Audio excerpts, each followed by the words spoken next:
I'm in the chair for this meeting only. I've been formally asked to do this as Tina is not available to chair, although she is able to join us online, which is great. So welcome to you, Tina.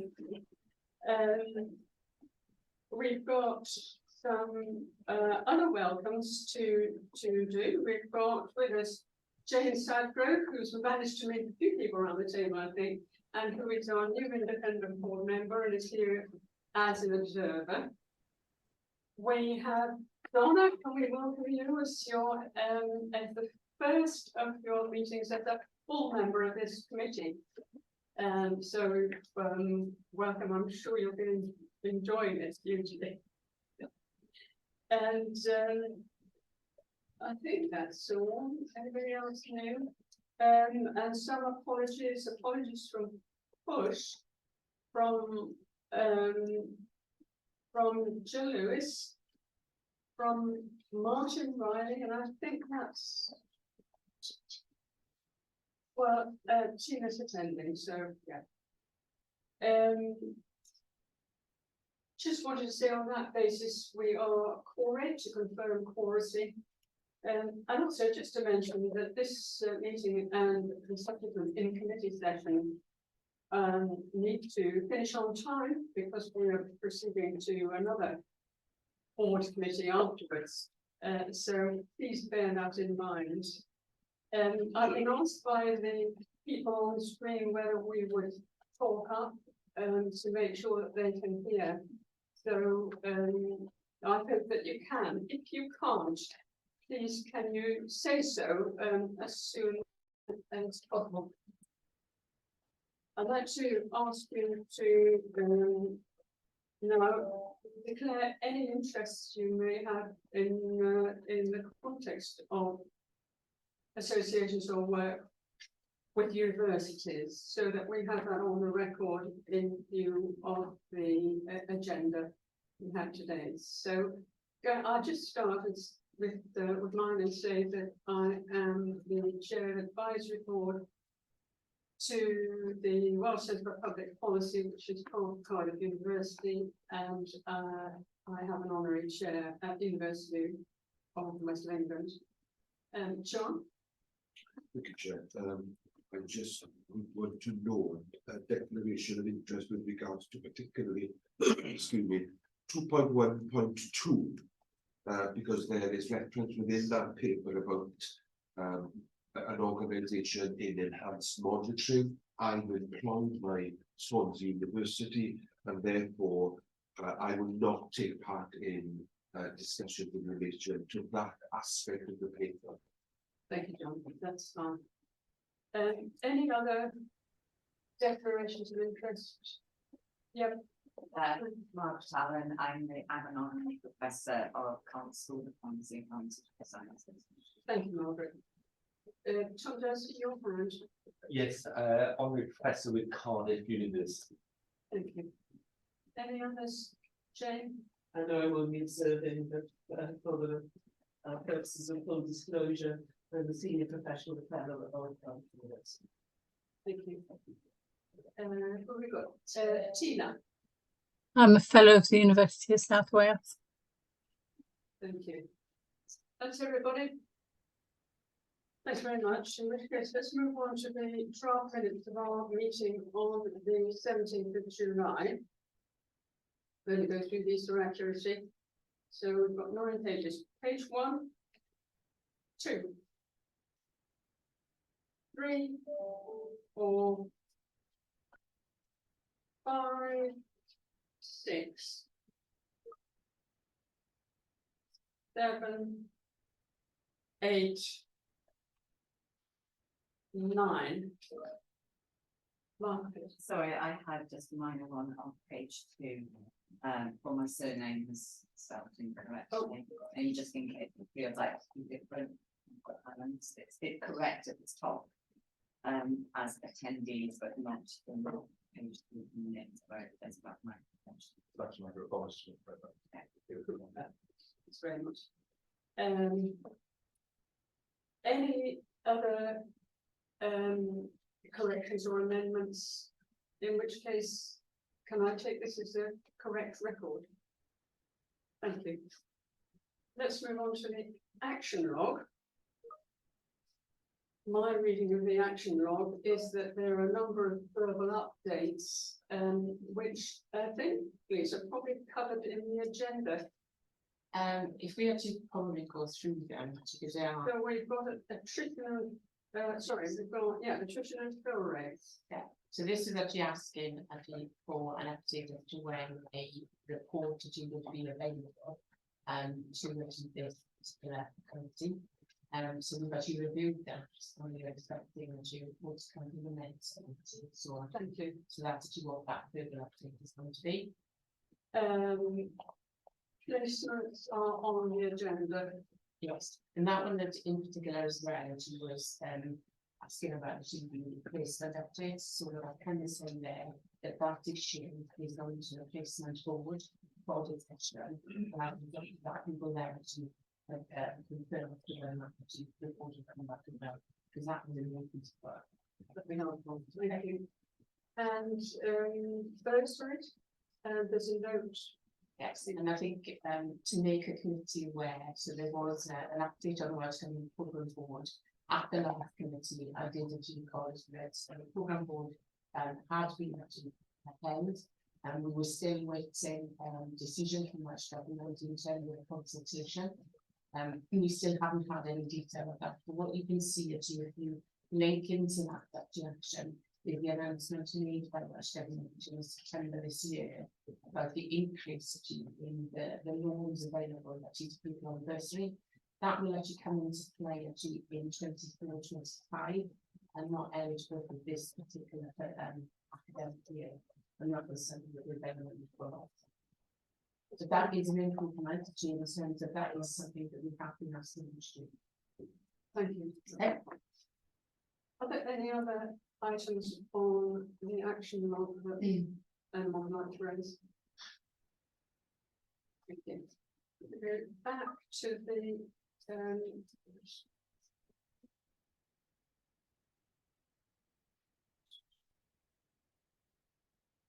right. And I did something in the document as well, which is in response to an action that she got on something Okay. which is in the action log. We need to formally accept this one. Apologies. I'm on standing. We need to formally accept the action log. We have already formally accepted the minutes of them. Yeah, yes, thank you very much. Can we go back to the minutes? And I'd just like to ask whether there's anything in here that doesn't come up later that you would like to raise now. So let's go through that. Pages 1 and 2. Pages 3 and 4.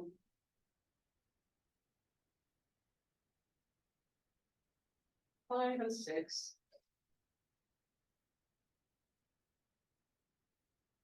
7.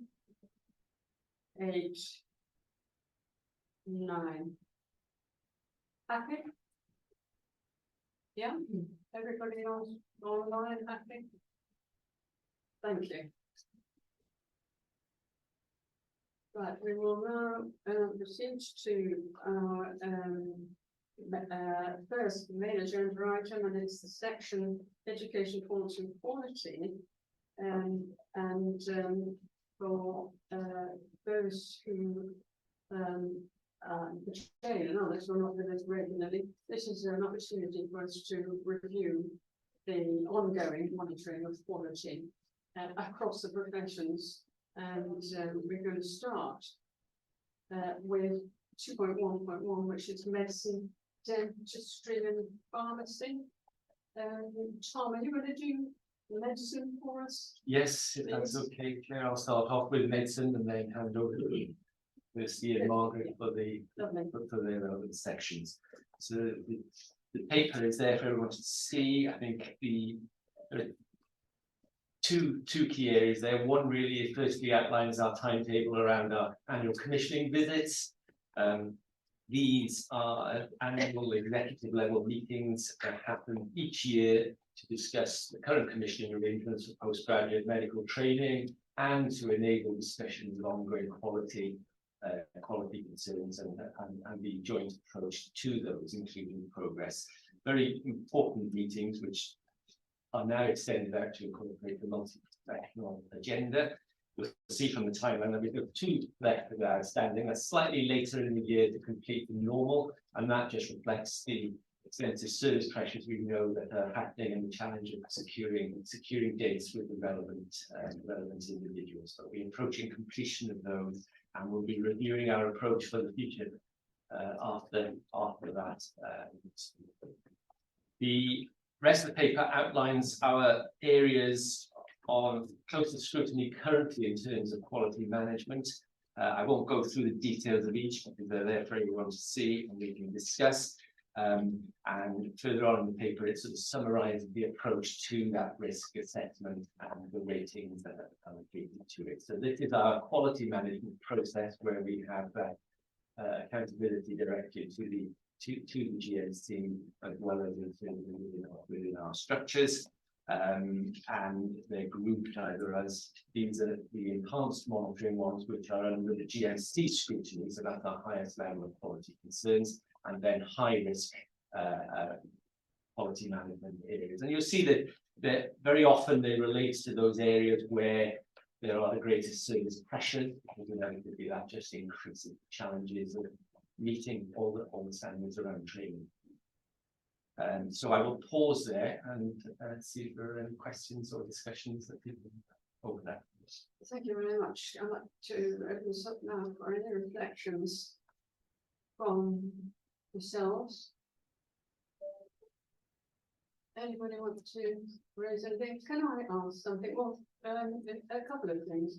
First of all, I was interested to note the risk rating for aesthetic fluid, which seems to me a sort of emerging area of concern. Hasn't been traditionally an area of concern, and I just wanted to ask you to say a bit more about that, Tom, if you would. And the other question, which is a more general one, is you look at the reports as a whole, there's a sense that a number of risk areas of risk ratings have been increasing. Wondered, I mean, that may be a reflection of the pressures that are on the service. The pressures are likely to increase given the recent ministerial announcements about the economic state and the difficulties within the NHS. So what's our reading about the likely impact of that on these risk rates across the board? Are we likely to see more risk across the board? The first question was in relation to fatigue fluid. Yes. I'm just pulling up the specific issue that's in here. So this is in relation to medicine and clinical oncology. And medicine. So, I mean, there are several issues that have been well documented around challenges in gland fluid. Medicine, I think the risk ratings here are very much in those areas that we're talking about, but we're aware that obviously these are what are flagged as our highest risk concern area. That doesn't mean we don't have a broader picture of everything that's happening in those areas. The ratings are increasing in both of those areas at the moment, and we will have to continue to monitor those closely. They have very clear action plans and timelines to meet those, and repeat visits are in the diary to arrange to follow up on those in the near future. So I think, much like it is with other areas, I think I wouldn't want to single out specific hospitals in general, because there are different issues in different areas, if you like. But I think you're right about the combination of service pressures, staffing levels, the economic challenges that we see. All of these things do come together to have an impact on what we see in the quality of training, which leads us to your second point about trying to predict what that means in terms of risk ratings for the future across the board. I think it's hard to say. I think the standards remain the same. I think we will have to be vigilant, and whatever the economic pressure that does not exceed the standards or allow those to change. We have not reached the point in any of our areas where we've had to take sort of ultimate sanction of moving trainees, and that shows that high level of commitment from all the providers to address the issues and to improve. Sometimes it takes a fair amount of time because of the nature of those challenges, and clearly we want sustainable improvements to be evidenced before we remove that sort of scrutiny that we provide. But I think there is still in our national training survey provided positive feedback from the engagement and commitment of trainers to supporting training across Wales, despite the pressures that continue to be felt across the system. So in summary, those are risks we're very aware of. I think the whole system is aware of it, but collectively, as a profession, we're very committed to ensuring that that does not impact on the experience of our trainees, and where it does, that we collectively address it quickly. Yeah, I think that's really helpful, and of course, the prize in medicine, the prize across the board. It just came out from the report here for me to something to think about and watch. And in terms of that, thank you for that, those comments. When we talk about North Wales, we're generally focusing on issues either end of this in either Bangor or Wrexham. So it's just helpful to know that the plan is also being monitored. Anybody else has any points on the medicine report? Yes, Chair. Just apologies, this is obviously my first meeting, and I'm not in the room with you, but hopefully in future ones I will be. Just again, because of my newness to the committee, obviously when I read this report, noting, like Ruth said, that there were a number of areas where it appeared as if there was significant deterioration following the survey results. And, you know, again, I would highlight some of those around OBS and gynae as an area of concern. And I just wanted to know, it talks about us, you know, getting updates, etc. Will those be fed back into the, you know, will we get an update at future committees with a sort of confirmation of action and what's happening? Because, you know, that on initial read, there did seem to be a number of areas where there had been a deterioration. Okay. Yes, so thank you for your question, and the answer is yes, you will continue to get updates. So all of the high-risk quality management concern areas will have updates to each committee with the trajectory of risk travel and an update on the actions that have been taken. I think again it's worth recognising that with 3-month intervals of committee meetings, you don't necessarily see all the outputs of those actions within that time frame, because it can take considerably longer to collect the evidence of change in the context of some of the areas we deal with. But yes, we will continue to provide updates and the change in risk status associated with those and the actions associated with that. Thank you. John? Chair, I'm not sure whether to raise my points now or after the 3 papers, or could the general points around governance matters in the papers. It might be best that I, unless you want me to raise it, and that's when I can, yeah, that's right. Remind me if I forget. So let's move on to dental and Kirsty. Thank you, Chair. So again, as Tom, I'll take the report as read. We've just, so I think one of the points to make is that we have a different setup to medical, with slightly late in the recruitment, because our trainees generally start on the 1st September, so we're just finalising that recruitment process. You can see on the paper that foundation training, majority of recruited has been successful, largely because we took some posts out of national recruitment to protect the highly rural areas that we previously had problems recruiting, so we recruited them locally, and that's been successful. So we've safeguarded those placements. We will continue to financially support practices that didn't place 2 practices, because that safeguards them as trainers for the future. And it's a very complex model because they're independent contractors. So there is an expectation for them to fulfill patient targets to maintain that. Core training has been particularly challenging, again, not unique to Wales, but worth noting. The temporary registration the GDC has, General Dental Council has, is long lengthy process, and that's impacting on quite a lot of appointments. So we are escalating over the General Dental Council where we can to try and improve that process. They're very rigid about the rules around that, so it is a challenge, and it's impacting on some areas where local appointments are made, but then they can't get registration, so they can't commence work. So it's a sequential issue that we're trying to work through with the General Dental Council. Specialty training, you can see the position there in terms of recruitment where we are. Dental Therapy Foundation training we've expanded, so that will be starting this year, and we've agreed an increase in hygiene therapy undergraduate commissioning this year with planning. So we're extending the numbers, which is in line with the Welsh Government direction of travel with skill mixed with dental services. So trying to increase the numbers trained in those professions. Dental nurse training, we've started a programme.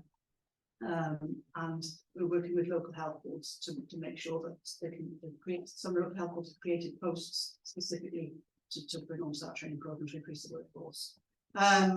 Quality management, no major issues. You can see the outcomes there. The training is progressing. We've got one training required an extension of foundation and 4, but that's fine, no significant issues. And we have just appointed a dental quality lead that will that one of their roles will be specifically to try and bring us in line to the standards that the medical side use to align their programs. Not suggesting that there's any quality issues with the dental programs, but I think it'll make life easier for all of us. And John's point about reporting, if we're aligning to the standards and segments in the way, so that will be part of their work. That's it. Thank you. Comments for Kirsty? Donna, we've got your full screen base, so I don't know if that's an indication that you've got a comment or just that they happen to have come up on the screen. No, I don't know why I've suddenly appeared to you, but no, not a comment. Thank you. Very interesting report. Well, Kirsty, thank you very much. I just would like to welcome the appointment of the dental quality lead. I think that's really helpful. One of the things I wondered about the report, which is very comprehensive and readable, is about trainer and trainee experience and feedback. And it doesn't feature at the moment. I wondered if that's going to be coming in, or is that something that in your quality you'll be focusing on? It's a timing issue. So we've just completed the training surveys, and not included that reporting time. So it's a timing issue. But the trainer, that's a key part of the quality lead role as well as improving support and the engagement we have with the trainer faculty. Because again, it's a slightly different setup from dentistry that is in everything, but that's part of their role as well as improving that interface. So in future we can expect to see that sort of expanding. Yeah, thanks. Just on that note, and follow up on Kirsty, there is a timing issue with a lot of the quality concerns we have there reflect data that's come from that training feedback from last year's survey, and we are now distilling all the evidence from this year's survey to feed into that, and that will become the next committee. So that will be coming when's our next committee? It's not it's October, but isn't it? It's probably In December, okay? Yeah. So obviously those actions are all built into this already. Yeah. We will. Thank you. We will. The other thing I wanted to say was it's a bit disappointing to see that capacity and space to support training is becoming an issue in the dental specialty training. There's a comment at the bottom of page 2 that the 3 posts deferred due to capacity constraints, providing the space and the support. And we just get a little bit of feedback, drip feed from here and there about capacity in the sense of facilities and space of buildings. So I just think that's an issue worth noting, and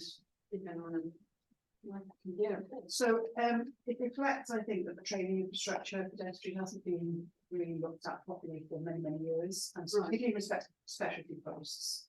And this is the first time there's been significant investments in this area through the education training plan. So some of these posts we defer because just the health boards and they need to get the educated supervisors and the trainers in place to be able to host those clubs. So it reflects the infrastructure is growing, but not quite ready to start this year. Okay. Well, it's, there again, that's an issue across professions, isn't it? I don't know if it's London Barnes, but it's certainly true in Ireland. Any further points, thank you, John. So the only point I would make is it's encouraging to see how well the children just gone for a range of the programs, which is challenging for some of the other papers, but for this one, I thought it was really good to see that in most of the different programs, we are either there or thereabouts, or got a plan how to get there, which I thought is commendable. Right, thank you. That's we work really hard to try and maximise recruitment, I think. And one of the challenges we have, and I think it's worth making the committee aware, is the salary differential. So there is a significant salary differential between the dental trainees in Wales and those in England particularly, and it's through the junior doctor contract. And in fact, we've just lost 2 trainees that have graduated that qualified as orthodontic specialists going to England, and there's a £20,000 difference in the, so it's significant. We've raised it with Welsh Government and Chief Medical Officer repeatedly, and we continue to do so. But it's worth the committee being cited that it is a challenge in terms of I think that's a challenge with our control in the sense, so something we're going to have to be raising and particularly in the current sort of negotiations.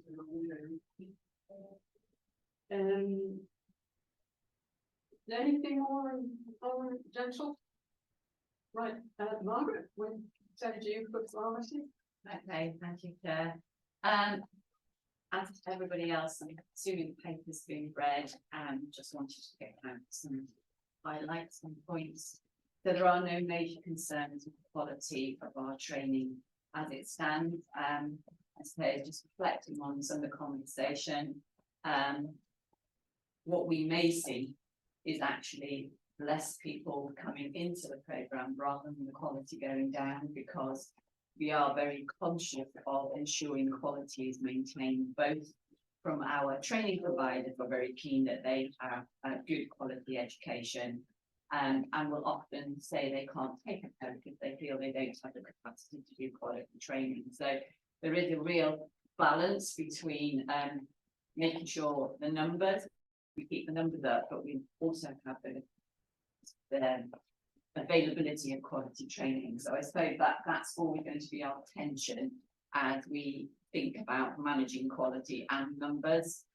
So I just wanted to make that point, because I think that's we can be very focused on numbers, but actually we also want trainees to have a great training experience, because we all know if people have a good training experience, they are far more likely to stay and work in Wales. So numbers are important, but quality is absolutely, which is what we're here to talk about, principle. You can see that we are, certainly from our training pharmacists, we are suffering, for want of a better word, from our numbers point of view, and which is something that's happening across the UK with regards to the success rates of our MPharm graduates. Is what we're hearing from the university. I think there is a little bit of lag from the COVID era where people were assessed not through maybe it's the same formal assessment or summative assessment that they usually have, and that students are now struggling to actually do the very summative formal assessment. So that's what we're hearing from the university. So we're suffering as a regards of that, as you can see with our numbers, that we're less than we were hoping to come into the programme. But as you can see, we are trying to work hard to look at mitigating actions to try and improve that input, and so that if we have more than one entry point, which means if people have to resit their MPharm, they could potentially still enter into our programme at a later point. But that's for discussion that won't really come to fruition probably for another year or two. But we are working hard to find maximum. So basically, as we stand, we have no concerns. Our pass rate is still one of the highest in the UK, albeit the pass rate was lower across the UK, but we are still performing. And generally, training feedback very positive, so that's all I think about today, unless I've got any questions. The impression I had in this paper was that there's been a huge amount of work ongoing, and quite complex work. But that you're beginning to see some good outcomes, despite the numbers issue, which is a national issue. Yeah. Wider than Wales, Yeah. national Yeah, issue. yeah. And so that's really encouraging.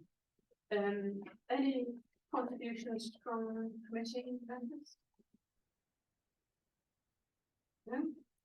I think everyone seems to be pretty much very satisfactory progress in a way.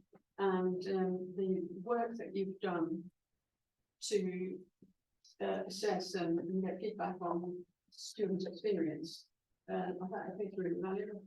And you noted in the paper that you're going to be updating the Q&A framework, and that will be quite an important step, I think. And I don't know whether you're doing that in concert with others or how that will work out, but it will be good to see it here when that's about. Yeah, just as a point from the pharmacy technician programme, there isn't anything in that report about training feedback, but we're just entering into the second year of the new programme, so we won't actually we're getting anecdotal feedback, things are going well, but actually at end of programme or near end of programme feedback won't happen until next year, but we're having ongoing. So just for assurance. Thank you. And that brings us to the end of the report. Can I just ask, last time, sorry, John, did you want to? Chair, can I just make some genuine comments on course. the 3 years? Okay, I didn't want to repeat it three times more than anything. And again, I guess I've got to be careful what I say because I've got 3 colleagues sitting on either side. So I'll be bash no one of it. But anyway, in terms of the 3 papers that we've got, and I get to a certain extent the one that comes next, they are absolutely critical to this committee. In fact, I get more assurance from the verbal than I do from the written. But that's the first one. So what I've heard reassures me or assures me more than what I read. So just to illustrate the point, if my memory serves me correct, we are an assurance committee. That's one of our key functions. And if we look at the reports, the medical report tells us to update the committee on quality issues and for us to note the paper. The dental paper says it's an update on quality and note for assurance. The pharmacy paper says it's an update on quality and to note it. We go to Lisa's paper. Lisa talks about identifying risks, noting exceptions, and it's for assurance. So there's difference. That's the first thing. And I think we need to be clear collectively as a committee that this committee is about quality issues and us being provided with assurance on those. So, for example, in terms of Tom's paper, that's where it left me with a list of questions. It says it's narrative. It tells me what's happening. Very helpful. Don't mean to, it is helpful to see what's going on. But at the end of every one, you get process will be monitored, robust action plan in place, risks will be reviewed, action plan monitored through risk, verbal assurance provided. From an IM perspective, I'm then left asking a whole host of questions around, well, so what? How does that give me assurance in terms of mapping any actions against time? How does that assurance give assurance to me that we're managing the risks? And with all due respect, that's the case for the 3 papers. The question that I've got written down is, how can I gain assurance from that written paper that, for example, processes have been escalated when they should be? I don't know. And what are we doing to provide the committee to demonstrate positive action and resolution? That relates to risk issues, that relates to how we're managing those. So I guess all I'm flagging is, do we need to consider as a committee the nature of these three reports. The one that's from Lisa is answers me the issue or provide me with a little bit more assurance, but again, I think we can learn in terms of how we report against the terms of reference of the committee, which is narrative and storytelling and process is good. I get assurance from what people have said, but actually what I need to see for this committee is, how can I gain assurance from what I read? And I can't. Do you want to respond, Lisa? I think in fair equity, I think, yes, John actually is absolutely correct, that you raise that type of issue. And the key to it, what I will say, John, is that we are planning a teacher review, which is the structure of these reports that are coming to the CPC, and we are going to be doing that in the next few weeks, in order that the ones that you come in and do actually have that relativity across of assurance that you are seeking. So it would be helpful actually to make sure that we get that right as well, that we are taking active action. And hopefully in the next sort of meeting, you will actually feel improvement in the Yes, just to confirm, with regards to the first point we made with regards to the consistency of voice, that's something was picked up at execs last week. And on the back of that, we are having a meeting on next month to review these quality papers, and one of the key aims of that is to clarify the purpose, make sure that they are consistent across the board. It is obviously part of a key part of the whole work in the quality, and it's going to form part of that as well. So we are looking at that particular what we're saying. I'm going to pick up full notes of what you just said, and we want to do back into the process. So you know, that's where I'm going to call these the skilled friends. I don't think there's anybody who would disagree with you, and actually this is something we've been talking about since the beginning of this committee. But in fairness, I did ask Margaret about the quality framework and whether she would be doing it in conjunction with others, which is an indication that it has been being thought about. During the course of the last year, 2 years, there have been huge changes in both, certainly in pharmacy and in dentistry, for example, and to certain extent in nursing, which have meant that the focus has been on other things. It's been actually trying to get the systems working. But we totally agree that we're not in a position yet to have the reporting system, which is consistent across the piece. And it includes things that aren't here. For instance, we had a report on optometry last time, which we haven't got this time. So we need to get there. And I think work is in place to pick that up. You're absolutely right, spot on.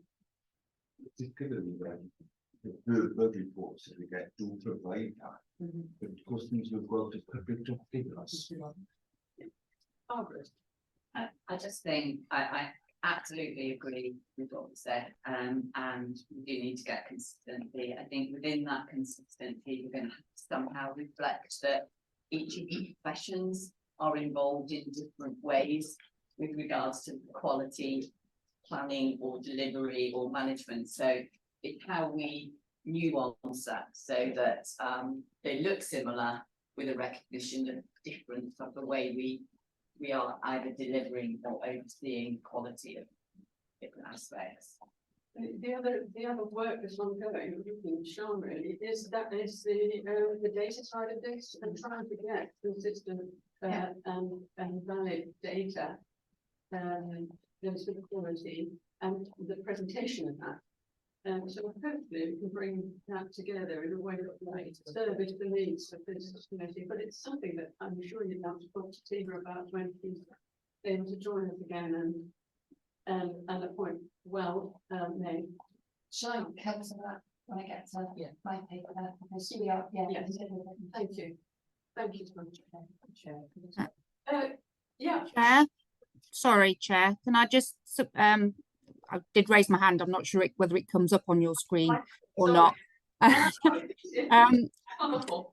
Yeah, just can I say that I support what John has just said. Obviously, it was in part where my first question was coming from about how we see the papers and what comes back to committee. But being so new, I wasn't kind of sure, you know, what did come and in what format. So yeah, I wholeheartedly support John in what he was saying.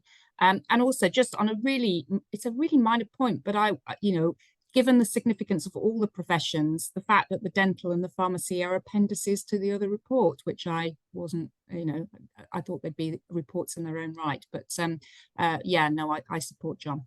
Thank you. Thank you for mentioning that last point, because it did catch my mind as well, and I meant to mention it. We welcome your comments, John, and we would like to offer as a committee, I'm offering on behalf of the team, any help we can in shaping the report, the comprehensive new form as you reported it. So on that note, could we move on to Lisa and your no pressure there? Not quite there. Not quite. I know. So yes, as you thought, like others, I hope everybody's had the opportunity to read the paper, but I just actually wanted to raise some particular issues. And obviously as he does, as he's found into the work actually that Sean is doing with us. So I'm not going to sort of actually go into that in detail. But first of all, actually in terms of the student recruitment, this is quite a busy time of year. And as you can imagine, that you know, the eyes on the ball actually every day, really, in terms of what the activity is within our commissioned programmes. What I will say, it is a critical time. We are currently actually collating that information, and I'm sure Sean actually will touch base on that. But we will not get the definitive of, you know, sort of what actually the cohort is going to be until, dare I say, they actually sit down and take that first day. Okay, so we can actually look at application rates, we can look at actually what offers there are, but until that first day, actually in the beginning of October, that's when we will actually get a better understanding of how our commission places are. But nevertheless, you will have received actually previous papers indicating actually what the initiative that we've put in place to try and encourage and improve that recruitment rate going forward. So what we will be doing is obviously bringing a future paper, and the next institution we will be able to share with you what that uptake was. We had a very good paper last time on nutrition and fill rates, and we will build on that. In terms of allied health professionals, you will know, and I'll remind you actually about the streamlining process which we stood down last year. But nevertheless, this is another area, and I'm sure John is actually keen to understand that we've actually kept an eye on actually where these graduates are going. So the allied health professionals and the healthcare scientists were actually withdrawn from the streamlining programme. But of course, we are actually quite mindful of actually we have trained these people. So are they coming actually into the NHS in Wales? And this is actually an extension of the programme that we are working actually with Sean on as well. But nevertheless, we've done a survey to understand actually where the 2022s are going and the 2023s, and that information is coming through as we speak. And that engagement is directly with the students and the graduates as well. In terms of professional regulation, yes, I am going to bring to a next meeting, because the new standards for HCPC were actually implemented on the 30th of September, and we want to understand and actually look at what the impact of that is on our current commission programmes. So we will be bringing that back, but we need to inform you of those changes as well. In there, you've actually got the report on the evaluation of the 2022-23 education programmes. In other words, what have we learned from the third year of commissioning our programmes? And you can see there a range of initiatives that we've actually received feedback on how those programmes have been implemented, embedded, but nevertheless achieved a performance management arena that we are now in, and this is actually the feedback that we're getting there. The placement arena, you had a very comprehensive report at the last meeting, but now actually I can actually say that the care home education facilitators have completed their evaluation report.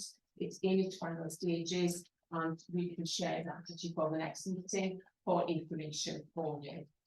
Enhanced monitoring is a key arena that we've introduced out of the performance management of our commission programmes, and here we've actually got an identification for you in terms of actually what initiatives are underway with each of the universities.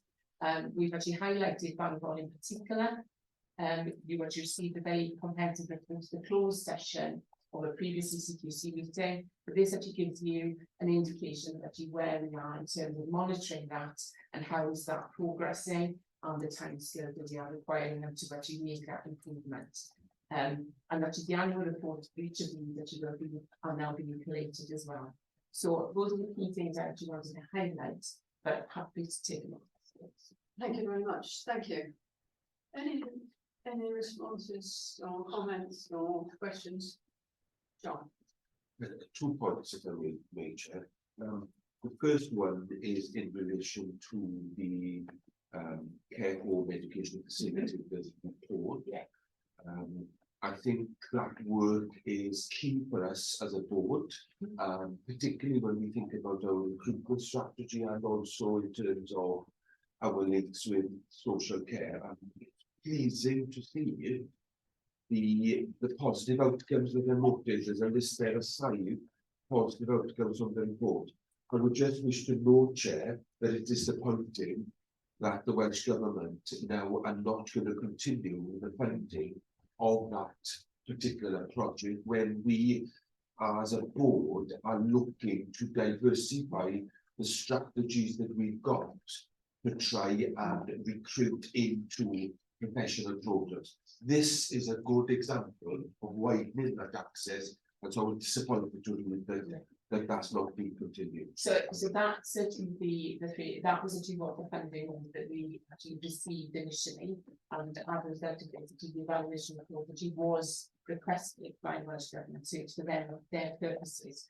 So what we are doing is actually finding out to actually advise them of the benefits and the improvements. What I will report to you, I was at a meeting yesterday, actually, which was a stakeholder meeting actually with registered care homes as well. And the feedback that we got from them in terms of actually the value of having registered care home education facility is significant, and how it had improved their recruitment processes. So those are coming through in that report, and Welcome was on that call, and they do recognise the value of that. So hopefully we will have that discussion and negotiation to say, can we actually see the benefits actually as we go forward? So we are taking steps in order to encourage that the continuation of these courses, because social care is there, and social care we're applauding them, and it is an extension of what I believe is care from the NHS, because these are nursing homes, and as I normally say to people, that if we did have masses of beds, they wouldn't be in those care homes, they couldn't still be in hospital. So it's an extension of the care of the NHS, and it is still important. It's quite pleasing to know that people are finishing their registered courses and being employed directly immediately in this care homes, and they're valuable. Yeah. Any other comments or points for Lisa? Oh, sorry. So I was interested to see the survey that's been done with the allied health care, and I think that's been reviewed at the moment. So I'd be interested to see the outcome of that. Yes.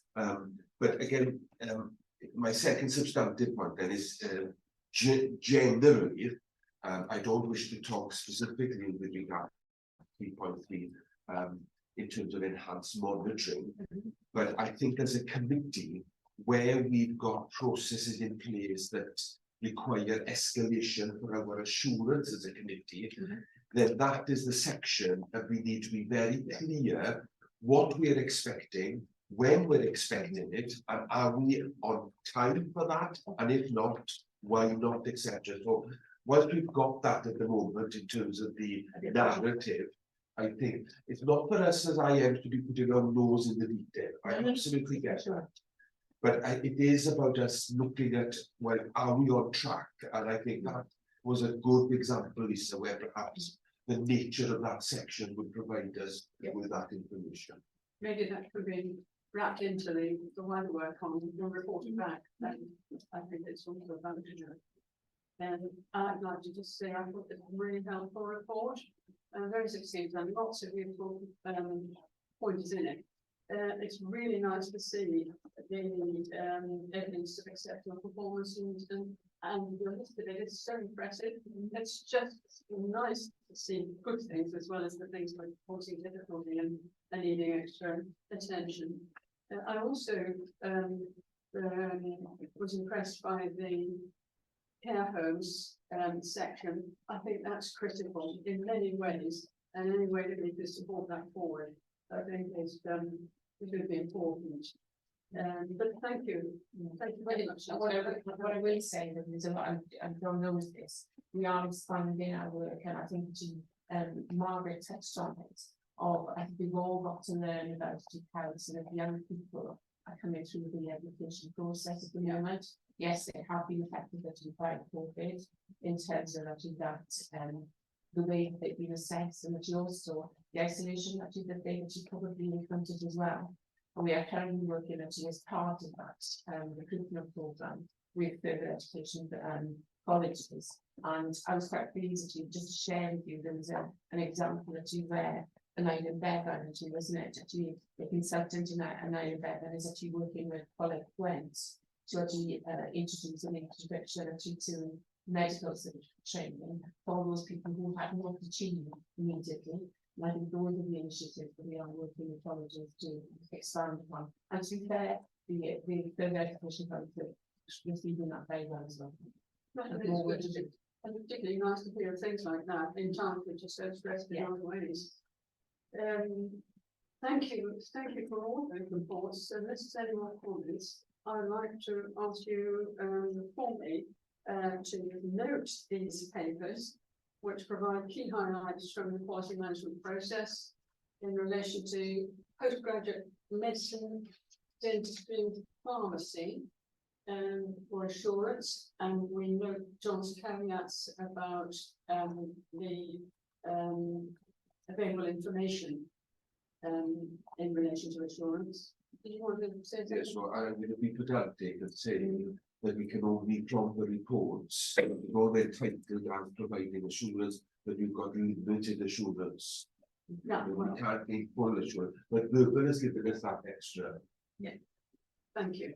We note that, and in a way, it's what I'm just. It's the, yes, the reflection of what we said, yeah. So just to check, because I'm to take account of verbal as well, we are saying that we are seeing assurance, so. But what I'm saying is from the reports, which is what the recommendations are, I'm suggesting that they provide us with limited assurance. So you're saying that it requires the reports and the verbal discussion. And the feedback. And the changes to gain the. In order to be assured. Positive action. So that's medicine, dentistry, and pharmacy, but also to note the contents of the report on nursing and health education, professional education. Yeah, noted in the same context. Thank you, everyone. With that, and your agreement, let's move on to. Sorry, Sorry, you're fine, but I'm just trying to understand. My stance is saying, take account of the verbal assurance you received well, but you're saying you were receiving assurance. Fine, okay, fine. What I'm saying is what we've had today provides us with limited assurance, but what we discussed in terms of we would respond will then enable us to gain that assurance that we need as a committee. And I think that's probably reflective of the discussion that we've had. Constructively. Thank you. Yes, I am. In which case, can we move on to strategic matters? And we have two items onto this heading, starting with some feedback on the progress of the education and training task and finish group, an update, and is that usual? Yeah, yes, thank you. So again, I assume you've read the report, and just to make a point that this report relates to a meeting that happened at the end of July, and we've subsequently met again this week. And as others have described today, this is a move in progress, and there's been lots of changes, which actually the areas that have already given you reports have mainly updated for their areas. But as the group is aware, the task and finish group was put into place to give that assurance that we are doing, and we have governance in place to assure and have regular conversations about the position. And also the second part of the group is to make sure that we are moving towards an improved data reporting position. So in relation to the data reporting, the group, and I'll update with the meeting of this week as well to give you context. The dashboard now for the nursing and health education is made considerable progress and has been through user acceptance testing and is coming next week to the executive team for review and sign off. So that gives a breakdown of all the students that are going into places. It looks at attrition rate, it looks at demographics, it looks at that by university and by program. So we get a real live view of the feed and the position in a dashboard view, and the team have worked very closely with Lisa's team and data and analytics to do that. We are then, that's been finalised and being shared. The next part of that work then will be to work with universities to consider early warnings. Touching a little bit there, John, on the point that you were probably making earlier about at what point do we get the intelligence that something isn't as we would expect. And that is a conversation now that's happening with universities about understanding the data they've got available and how we streamline the availability, and we want to make that as easy as possible for them to provide that data to us. So those conversations are ongoing, and Graham and Martin are bringing that back to the October meeting with task and finish group so we can identify where we're at with that. We're also trying to link and do matching between students' data and NHS ESR data to describe the destination of students and where they go, so that we can describe the longevity then of the process of where they ended up, what the story is, and to look at that over time. So that's ongoing and will be available subject to some issues with ESR data and IG, which is in hand, which will work its way through. So I think it demonstrates a really good progress. The establishment of those dashboards, whilst we've concentrated on nursing and healthcare professionals, the model will be the same for dental, pharmacy, and medical, and we've started the work now for the pharmacy data to look at that in the same view, so that's work in progress. And to pick up around the quality confirmation that we've had today, there's some other work outside the tax and finish group that's looking at the performance reporting for the organisation and key business questions. So some of that will get picked up through those different work streams as well. So there's a considerable amount of work happening, and we can share the dashboard further with this group. In the paper as well, there's reference to some of the position as stated. Kirsty and Margaret have given more up-to-date versions now of that, so of the recruitment position, but it's to take assurance that we are having that monthly conversation about position and escalation, and some of the conversation around that was then is being brought back to executive team for wider discussion, and some around sort of escalation and timescale where wider conversation, whether that's around finance or escalation, is required. So with that assurance that that's happening. And you will be aware, the aim of this is a task and finish group. This will move into the wider reporting of the performance framework once the task and finish concludes. So general overview, if there's any questions. Thank you very much. Just wanted to ask about the nature of the group. Is it task and finish group? So the idea is it comes to an end? Yeah, because it will become part of core reporting through our performance framework. So as they will, one of the quadrants and the indicators within the wider performance framework will be around the quality and also the numbers element, but we wanted to have a focus piece of work to make sure that we got it right before it moved into that performance. I mean, it's so critical to me, but the focus is a development one in a sense, and putting in place the means to for the ongoing process. I think we were very mindful of the development and education training plan every year.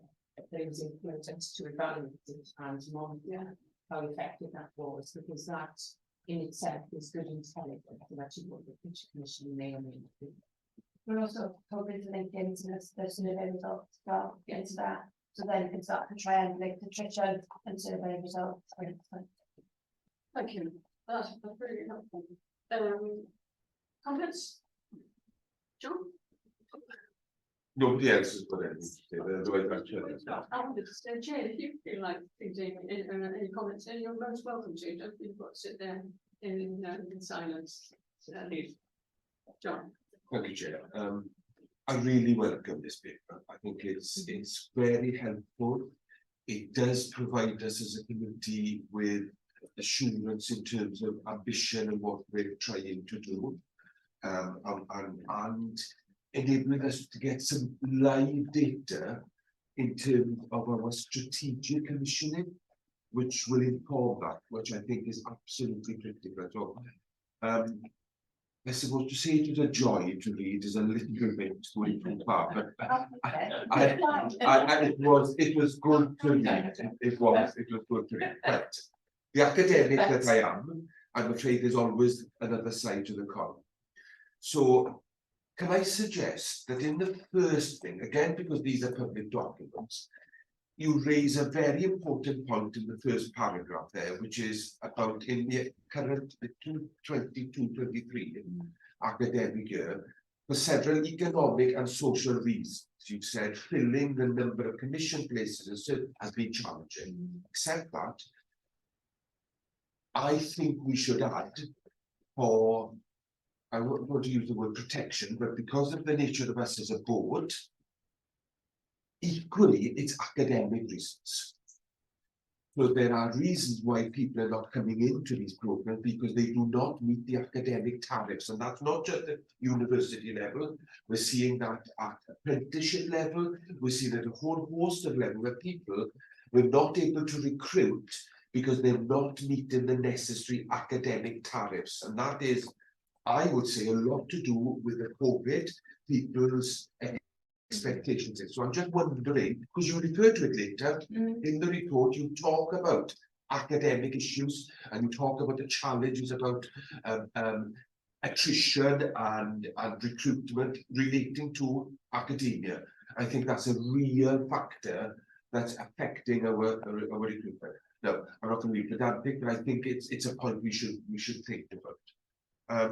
The other point to note is in terms of the fill rates and comparing commission rates from previous years and the percentage fill rate and what we've got this year, etc. I think we're going to be a bit cautious with that comparing previous years because our ambition in terms of our commission numbers are different. So I think the view of the dashboard is that you see both, and I think that's a really important thing to go out, is that it's a percentage against what we put in the training and education plan for this year. However, we are the final page to go into the dashboard is the view over time, because the total number of commission places has gone up this year and our percentage of achieving that is better. So I think that is the final one of the final pages to go into the dashboard is the chronological view over years. So it is also really important that we fill our targeted position for this year. So depends on context for everybody else. And that is something very different. So just to pick up on your sort of academic achievement, I think we've got to be very careful to the wording there because there's a bit of academic achievement, it's educational attainment as well. Because it's, I think it's more educational attainment, and that's to you at various levels, whereas academic achievement implies that it's a HEI issue, whereas really it's an educational attainment. Yeah, and it could infer a syndical element as well. Absolutely. I accept it. Yeah. Sorry, on that point as well is that at the moment we are working to get the UCAS data set. We don't have the equivalent data set available to assess that from a data and an analytic point of view. And I know you're close to the actual of what's happening, but from a data perspective and statistically, we haven't got the ability to get a data set to analyse that yet. So we do need to be careful, and maybe that is local intelligence as opposed to a statistical intelligence at this moment in time. So we can bring that in because we need to act on it, but we wouldn't be referencing that back to a data set that is a proven in the warehouse. So yeah, that this will be helpful from a The local use case knowledge point of statement, view. it's useful to see. Yes, and what We is see some of looking it, like. don't we? And we're working to get that data set in, so we'll be able to see trend over time, but for the other sources we prescribed, we wouldn't have that analysis yet. So my other point, Chair, if I may, whilst I agree that in terms of our strategy for commissioning and where we need to go, that fill rates and headline figures are important. I'm just wondering whether we need also to give cognizance to regional distributions. Because we're seeing that a little bit this year in terms of recruitment across the patch. So whilst as a committee we can take some assurance in terms of headline figures, we have got a duty across Wales. So it may well be that people in Powys or boards in West Wales, actually regional distributions and rural distributions present a very different picture. And I'm just wondering where that is. That's a then, so it's broken down, it's broken down by region, by programme. We had an early conversation around that in execs last week, and we brought that up then in the task and finish group. And we are actually, Martin and the team have been asked to now produce a report by university in relation to the so what and what's happening on a local basis, so that we can build that in to training and education. But that level of analysis is definitely there. So you can do by region, by programme, by student cohort, or you could do it national. You can also look at the demographic against the population. Or actually look at that in a location for a programme. So we know then that some of the programmes aren't as attractive in certain areas, and it's the so what. And that's the learning from that has been built into the training and education plans for forwards. And it starts with nursing and education, but moved across all of the last. And my last point, Chair, and that's just to refer to the statement in the report with regards to working with FE colleges and looking at modules and ways in which we can help in our children. I think when we go back to a previous board development, that work is critical. It's our pipeline. I think it needs to inform our commissioning model and what we commission and where we commission. And so I would applaud that work and recommend that that is something we consider across the professional. And we understand in I think the engagement that we get is exactly what I said. And that is Martin's team. That this is just an overview of the work's being done. Thank you. Anybody else? Don't anything from yourself? No, fine. This is really encouraging.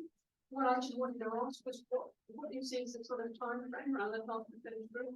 So we're definitely running to the end of this financial year. And a review then of the work programme and what is left to achieve over the data and reporting.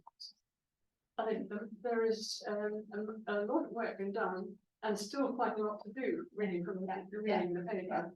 But there's potential for multi-professional overview. I think it's brilliant. I think there are so many aspects of this which are really encouraging. Really good all this work. And just to formally thank both the teams, the professional teams sort of within the area, but the data analytics teams have done an excellent work and who's intensively listening to pick up all the points to take them the work forward. But personally, it's the team who's done. Well, thank you all for your huge hard work. Very much appreciated. So members are asked to note progress, in the other paper and the projected improved fill rates which are provided for insurance. Yeah, thank you. Let's move on then to agenda item 3.2, which is a highlight report on phase 2 of the strategic review of professional education. Who's going to, this is with you, so yes, through this. For those who are not regularly here, it is something that we have been coming back to at each of our meetings since the phase 2 started, and it's just helpful because progress is moving fast. Yeah. So this mainly is a focus on what we call our post-registration program. And this is an established program, as you know, and you will have received the humanity report to previously on what we are doing in this particular group. So this is a paper just giving you an up-to-date of our progress to date. It's quite a significant group, and actually we've achieved quite a considerable amount of commissions from this, which you've been made aware of. I'm happy to take any questions as we go through that paper. I ask about the distinction between programs which are replacing existing ones and entirely new ones, because that's something that is new that's come out from the paper that I was interested to see. Yeah. This is about evaluating where all the programs are that we currently commission, recognising that a number of them probably not being reviewed for a number of years. Therefore, it's appropriate to review to whether they are still fit for purpose, future proof, and that we are the authority to with the needs of the NHS beyond time. So that's actually where there is an extensive programme of work in those reviews, and that's what you've seen as you come through this process. And say it's a little process. We thought this was going to be time limited, but it recognises the engagement that we have actually with our health board in understanding what's available to them, but also addressing the needs of the current workforce. That's the most significant aspect, because that's about actually how we are supporting and enabling the current workforce to actually to transform, to change, and to scale up as well. So all these that you engage with in health boards, and NHS service to make those improvements. A significant amount of work was underneath it in terms of the understanding what each needs are.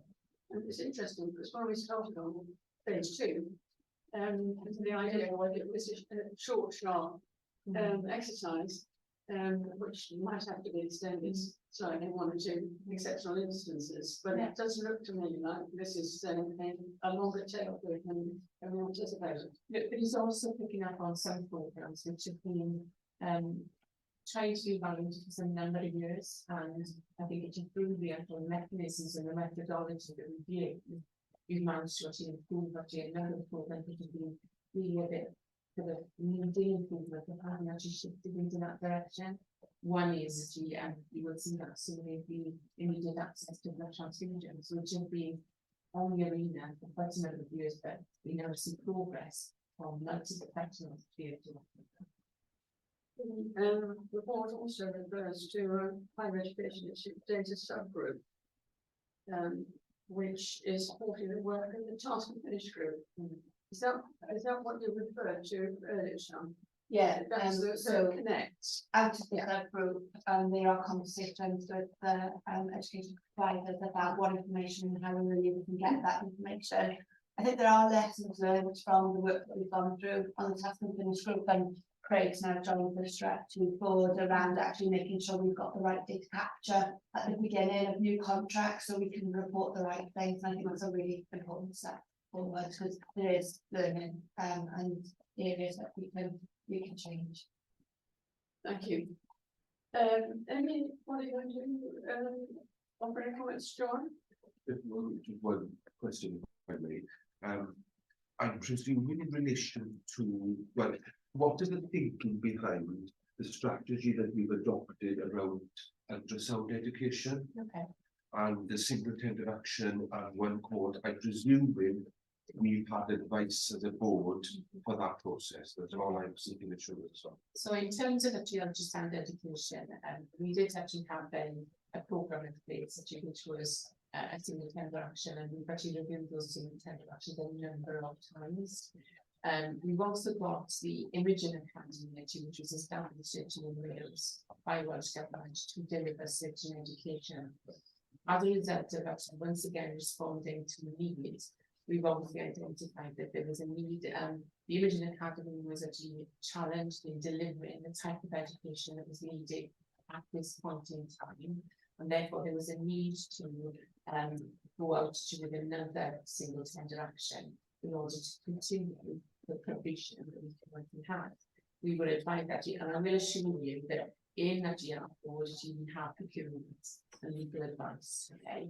So they are members of this particular group. So when it comes to this, we were anticipating we had to spend without any tender action longer. We were advised that we couldn't. So therefore that's actually why it's a 1 year, but we're now working with actually the Imaging Academy and others and the actual sort of current provider in order to bring that back into the so we can actually ensure that that is actually agreed and we will actually have that going forward. So that's why it's up to now in the status, because we were hoping it was beyond the single tender. Any other feedback to John? Yeah, actually, John asked the same question, but I suppose I was just going to ask if there was any opportunity for any of the feedback, because I think the project group was meeting earlier this month, whether there was anything specific that you were able to report back from that. That was exactly that. That's just what that said, yeah. Is that what this means now is actually that we can't have a single tender action which actually expands beyond the 1 year. So therefore, we've actually now got to look at that commissioning process, because there are legal reasons why we can't continue that single tender action any longer. Right. Nonetheless, that you've been information that we've got and the engagement that we've actually encountered will actually encourage and actually inform that actually the commissioning process. You want to come back, John? Or Yeah, no, I don't think so. I think that's fine. It was just I'd misread the timings. I think I thought that meeting was to agree what we were going to be, or start the work for what was going to happen for that next cohort. But I think Lisa's answered it. Thank you. Yeah, it's not really. Okay. Anybody else?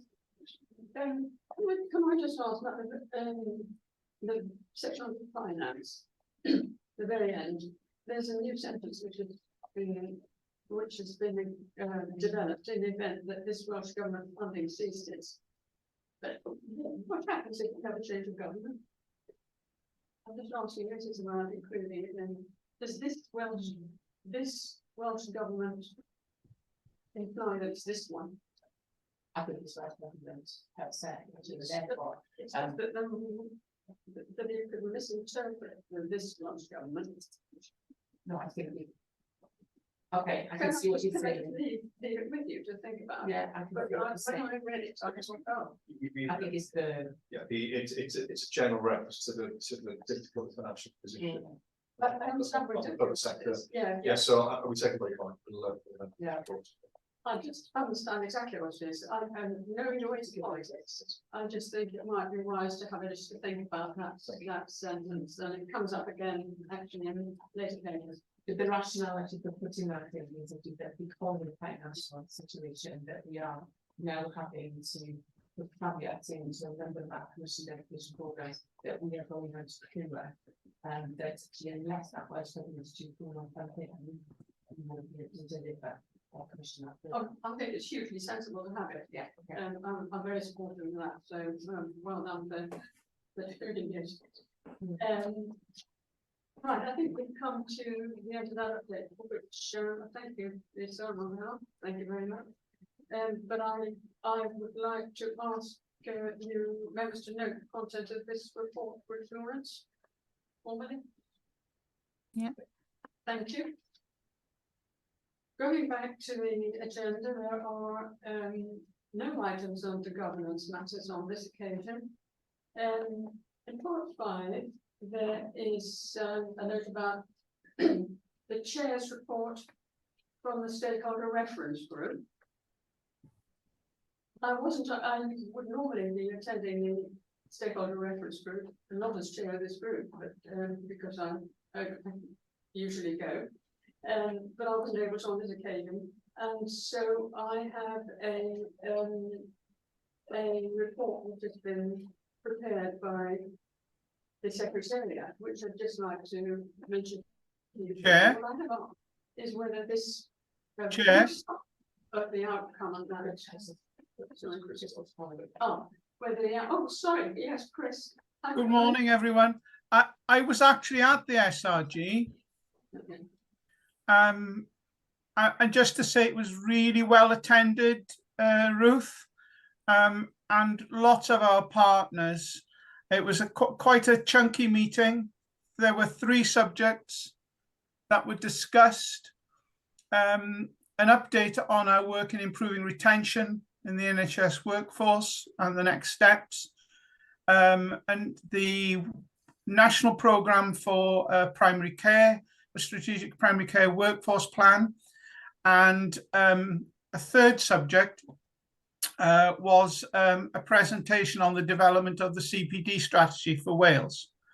There was a lot of interaction. We used Mentimeter to take feedback, and it proved very beneficial.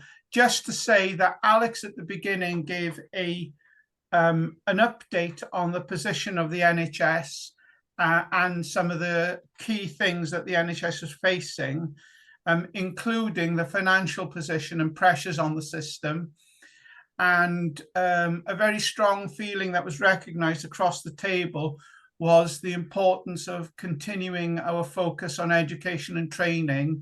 And interestingly, all the subjects across the whole agenda, the key central themes of duty of quality, which apply to our functions, played out. So having listened to our debates this morning, you know, I think we're there or thereabouts on the money. We are going to be taking the next SRG on Thursday, the 23rd of November. We be having an agenda item specifically about the development of the HEIW quality strategy. And given what's come out in the press and in public announcements over the last few weeks, not least after what the Royal College of Surgeons report about female surgeons in training, I think it's timely that we actually bring this into focus. So that's just a brief outline of what happened at the SRG. It was really heartwarming to see that whilst people are very, very busy in their organisations, we had wide representation across the board from health and from the higher education sector. Thank you very much. Thank you, Chris. Chris, would it be in order if we circulated this note from the Secretariat? Yeah, happy with that. It's the basis of what I've just said, and I'll put a full report in with my chair's report at the September board meeting. Okay, just to clarify, Chris, we have put together a written summary here. We'll circulate that after the meeting as well. So, but thank you for your verbal update. That's very helpful. Thank you. Thank you. With that, I think we come to the end of the open meeting we've had this morning. I'd just like to say 2 things. Well, first of all, thank you very much for your participation. But also, I thought that the papers were really helpful this time. They were accessible, and there was time to think about them and actually to suggest improvements, which John has done. So thank you for those papers. We come to an end of this part of the meeting a little bit early. So I think if we can give ourselves quarter of an hour. I don't know, my watch is going to up quick, so and I can't read that down there. So are we about right? If we can reconvene at 11:45, would that be satisfactory for people? And then we will allow us to have a bit of space before we start again with the remuneration committee at 1 o'clock. Right, David. We reconvene the close down at the committee last. So we will move to meet at 11:45 for an in-committee session in which we can address items which is necessary to discuss in confidence. Thank you very much. Thank you.